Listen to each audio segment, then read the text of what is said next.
Assalamualaikum dan salam sejahtera. Nama saya Siti Hazira Alia Putri Majusuh dari kelas PK5 dan pada hari ini saya akan membentangkan laporan lawatan saya ke Pusat Pemulihan dalam Komuniti ataupun singkatannya dikenali sebagai PPDK. Jadi tugasan ini bertujuan menyelesaikan tugasan pentaksiran berterusan 3 bagi kod khusus PKUK 114 iaitu khusus kurang upaya intelektual, kurang upaya fizikal dan juga masalah kesihatan bagi murid berkeperluan pendidikan khas. Tugasan ini telah dibimbing oleh pensyarah kami iaitu Dr. Nik Hassan bin Semai. Jadi, lawatan ini telah dijalankan di Pusat Pemulihan Darah Komuniti Kampus Kesihatan USM Kuban Kerian yang terletak di Kelantan. Jadi pada tarikh 31 Mac 2026 pada waktu 8.30 hingga 9.30 pagi. Terdapat beberapa perkara utama yang saya akan bentangkan dalam laporan lawatan ini. Antaranya adalah Carta Organisasi PPDK USM Kuban Kerian. Jadi nama-nama ini adalah nama yang tersenarai yang mengurus PPDK USM Kuban Kerian. Pengurusan tertingginya dipegang oleh pengerusi iaitu Encik Muhammad Jeffrey Abu Bakar. Di PPDK USM ni juga terdapat 8 orang tenaga pekerja termasuk 1 penyelia dan 7 orang petugas. Jadi penyelianya adalah Encik Fatin Nur Najwa bersama petugasnya Encik Muhammad Fazal, Encik Muhammad Saiful, Encik Muhammad Fadil, Wan Nur Fatin, Wan Siti Nur, Cik Nur Zakirah dan Cik Nur Aina Malihah serta Cik Nur Alia.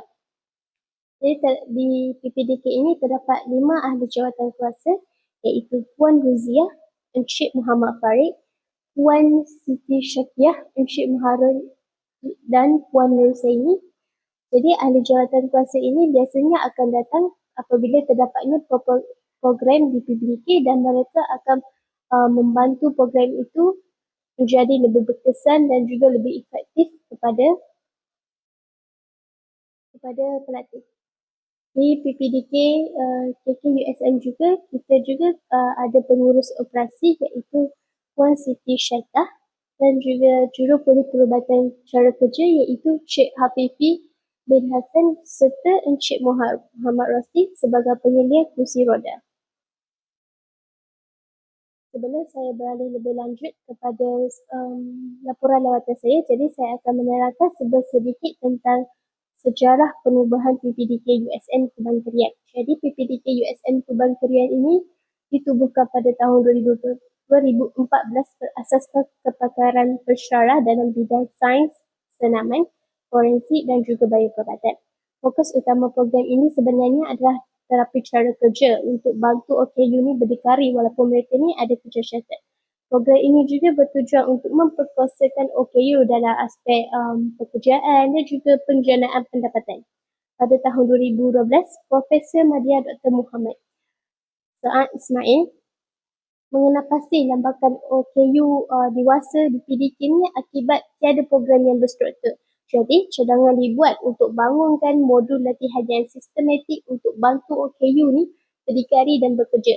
Selain itu, Dr. Muhammad Zulkifli bin Rahim juga membangunkan inovasi latihan pekerjaan dan juga pertanian komersial dan modifikasi kursi roda untuk meningkatkan mobiliti OKU bagi OKU yang bermasalah fizik, yang menghadapi kurang upaya fizikal lah.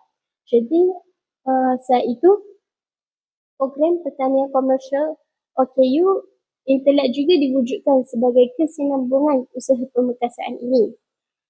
Penubuhan PPDK ini berteraskan program transformasi OKU yang bertujuan untuk jadikan OKU ini sebagai sumber manusia yang produktif dan juga mampu menjana pendapatan sama seperti orang lain. PPDK USM Kuban Kerian ni adalah PPDK yang pertama yang diwujudkan di IPTA.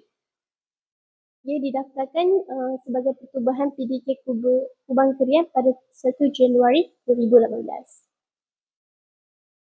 Jadi sebelum saya menerangkan, jadi ini adalah jadual mingguan PPDK yang mana pelatih akan guna ni untuk rujukan rutin harian mereka, dan kebanyakan yang kita boleh lihat adalah banyak aktiviti pertanian. Jadi selarilah dengan matlamat PPDK Kubang Krian ni adalah uh, uh, untuk pastikan OKU ni bila dia mampu menjana pendapatan sama seperti orang lain.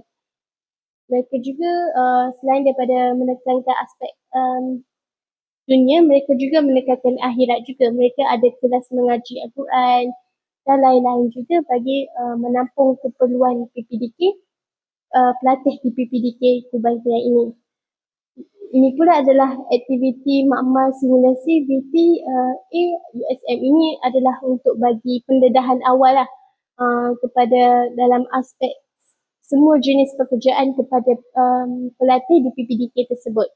Buat pengetahuan, di PPDK ini terdapat 42 orang pelatih yang terdiri daripada pelbagai jenis kategori kurang upaya.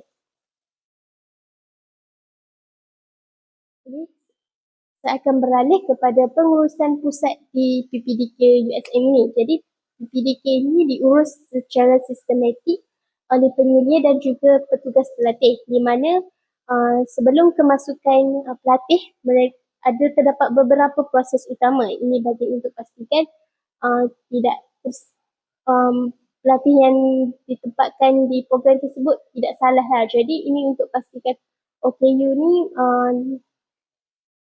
perkembangan mereka tu dapat diperkembangkan secara maksimum. Jadi antara proses utamanya adalah pendaftaran pelatih bagi kenal pasti latar belakang mereka terlebih dahulu. Yang kedua adalah penilaian tahap keupayaan mereka dari segi fizikal, intelektual, sosial dan banyak lagi. Dan akhir sekali adalah menentukan penempatan yang bersesuaian dengan kekurangan mereka. Pengurusan ini adalah untuk pastikan setiap pelatih ini menerima intervensi yang bersesuaian. Pemantauan juga dilakukan secara berkala dan berterusan bagi menilai perkembangan pelatih dari semasa ke semasa. Jadi, sekarang saya akan menerangkan tentang latihan yang diberikan kepada OKU. Memandangkan fokus utama dalam kursus ini adalah kurang upaya fizikal dan kurang upaya intelektual dan juga masalah kesihatan. Jadi saya telah bahagikan kepada beberapa bahagian latihan ini dengan khusus. Jadi saya mulakan dengan latihan untuk OKU intelektual. Jadi di PPDK USM Kubang Krian ini fokus utama adalah kepada kemahiran asas kehidupan bagi OKU intelektual, seperti pengurusan diri, macam makan, kebersihan, rutin harian.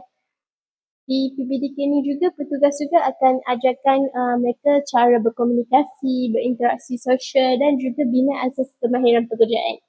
Aktiviti ini biasanya akan dijalankan secara berulang dan berstruktur bagi meningkatkan kefahaman pelajar.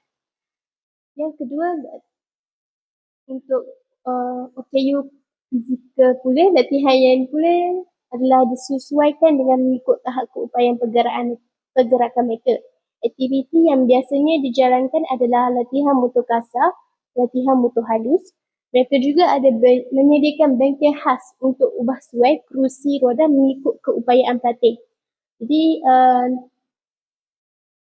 ada ahli mereka tersendiri. Jadi PPDK USM Kubang Krian ni terdapat ahli mereka sendiri untuk bantulah ibu bapa ataupun pelatih tu untuk dapatkan customize chair, wheelchair untuk mereka. Jadi mereka juga mendapat alat bantuan seperti kursi roda ataupun alat sokongan di PPDK USM Kubang Krian ini. Latihan kepada OKU untuk bagi masalah kesihatan pula adalah pendekatannya lebih fleksibel dan berpusatkan latih. Dia beri penekanan kepada kesejahteraan emosi, keselesaan dan juga keselamatan. Namun aktiviti ini diubah sesuai mengikut keadaan kesihatan semasa pelatih tersebut lah. Sebab ada waktu pelatihnya okey, ada waktu macam pelatih ni dia punya masalah kesihatan tiba-tiba jadi lebih teruk daripada biasa. Yang istimewanya di PPDK USM Kubang Krian ni, mereka ada program latihan pekerjaan. Jadi program latihan pekerjaan ni kebiasaannya OKU intelektual lah yang ambil tempat dalam latihan ni. Saya difahamkan terdapat 40 orang OKU intelektual yang berjaya menempatkan diri dalam sektor pekerjaan. Jadi program latihan pekerjaan ni yang bekerjasama dengan USM melalui modul latihan vocational untuk beri pendedahan kepada kemahiran dan realiti pekerja sebenar. Jadi tujuan utama program latihan ni dijalankan adalah untuk melatih OKU ni bekerja mengikut kemampuan, iaitu untuk bantu OKU ni menjana pendapatan sendiri dan ramai pelatih berjaya bekerja secara konsisten selepas tamat latihan.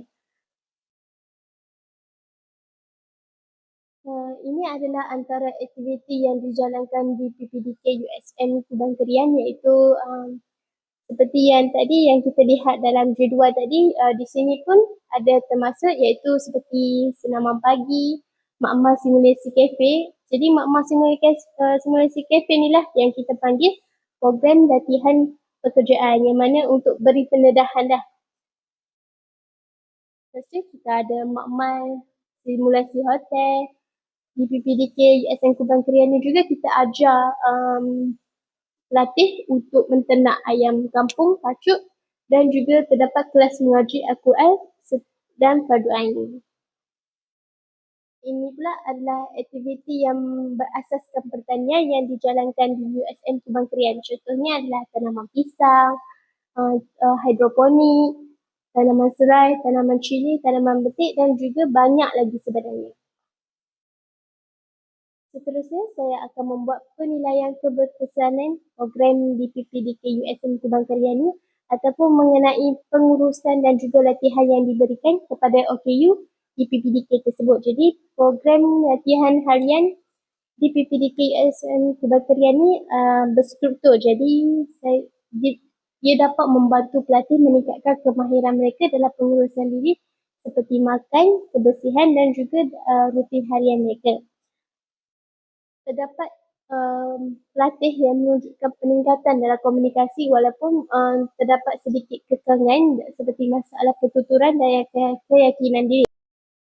Jadi terbuktilah bahawa pelaksanaan program latihan pekerjaan ini berkesan apabila sebahagian pelatih ni mampu bekerja secara konsisten di lapangan.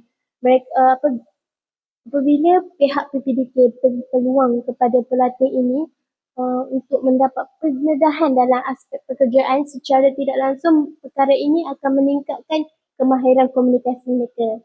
Selain itu, aktiviti simulasi makmal juga memberi pendedahan sebenar kepada suasana pekerjaan, membantu pelatih ni apabila mereka keluar dari PPDK. Jadi kehadiran pelatih yang konsisten ini menunjukkan program ini sesuai dengan keperluan dan tahap mereka.